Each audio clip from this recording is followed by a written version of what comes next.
Hey guys, what's up? Got an interesting topic for you today, which is organs versus muscles.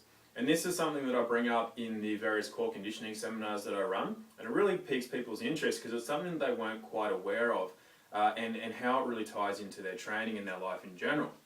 Now, we've got on the board, I know sometimes you can't see this, but again, I'll just run you through it so you'll be able to understand it. I've also had quite a big day so far. It's only mid-morning, but I had a huge day, so I'm a little tired. I'm about to have a nap, but I'm going to do the best I can in this video because I want to get it done now for you. So here we have, I guess, like a triage, and this is the way, I guess, the order of importance that the body places. Now, down here is central nervous system. You got organs, then you got muscles, and this is really simplified. I mean, there are other in-between bits, but this is basically how the body treats the importance of itself. Now, just in case you were wondering, if I got criticised for handwriting and things in school, the answer is yes. But I know what I'm doing, so that's the main thing.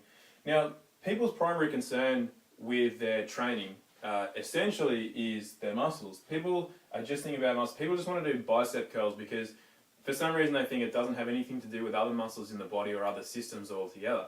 Remember, we're one thing, we're one unit, and more broadly speaking, we're part of the one consciousness of life and all the earth and the everything else.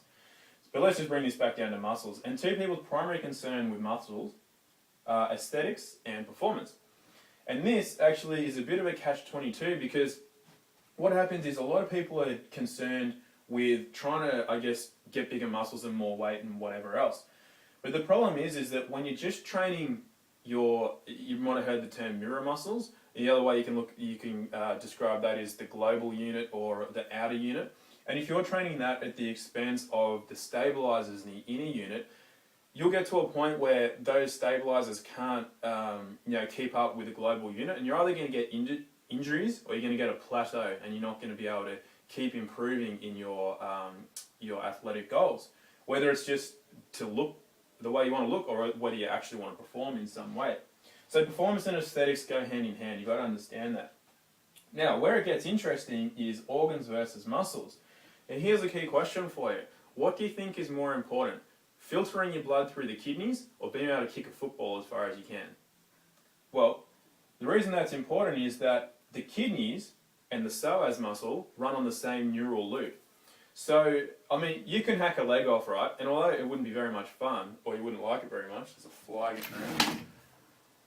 Although you wouldn't like it very much, you can live the rest of your life without a leg fairly easily. But take out a kidney or two, and that's another story, right?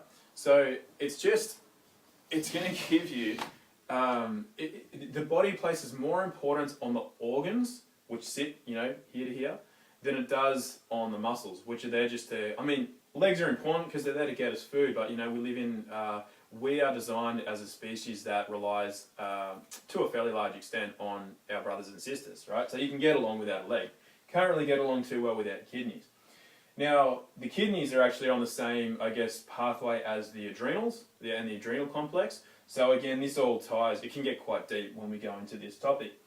But something that comes up in the core conditioning seminars, and I'm just going to be able to illustrate this one point for you, is core conditioning. Abs aren't your core, right? But we're just going to speak broadly here. And some people lag in the core conditioning department. And the neural loop that supports your abdominals is your basically your stomach. And from a Chinese medicine point of view, stomach and spleen are like they're the yin-yang relationship. They're related to each other. Now, how can drinking water affect your abs or your core? Well, the way a lot of people drink water is that they just glug, glug, glug, glug, glug, glug, glug. And what happens is your spleen doesn't like that. So therefore your spleen affects your stomach, and your stomach affects, if it's not functioning well, all your energy is going to go to the stomach to try to get it to function better, to digest better, and it's going to take away the amount of neural or electrical energy that can supply the inner unit, your core, and the outer unit, the abdominals, your six-pack. Everyone's obsessed with abs for some reason. So the way that you got to drink, and this will tie into the how to eat video that I did recently, is like this. You want to take a swig.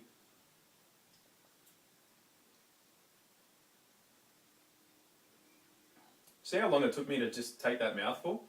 That's because I was swishing it around my mouth. The reason you want to do that is that you want to mix some of your saliva and your body's own energy with the water or anything, the food that enters you, so that your body assimilates it a lot better. It basically starts to recognize it as itself, and it becomes a better part of you. If you're just glugging it, your stomach has to work hard to, I guess, recognize and assimilate it. Therefore, again, spleen, stomach, inner unit, outer unit, and you see how that goes. Another, just a little tip for you is that something you always used to get criticised with backwashing. You know, you'd share drinks and you don't want to backwash water, but if you actually backwash your water bottle, you're going to have some of your saliva, but your energy and everything mixing with the water. So then when you go to take another swig, it's actually going to be more beneficial for you.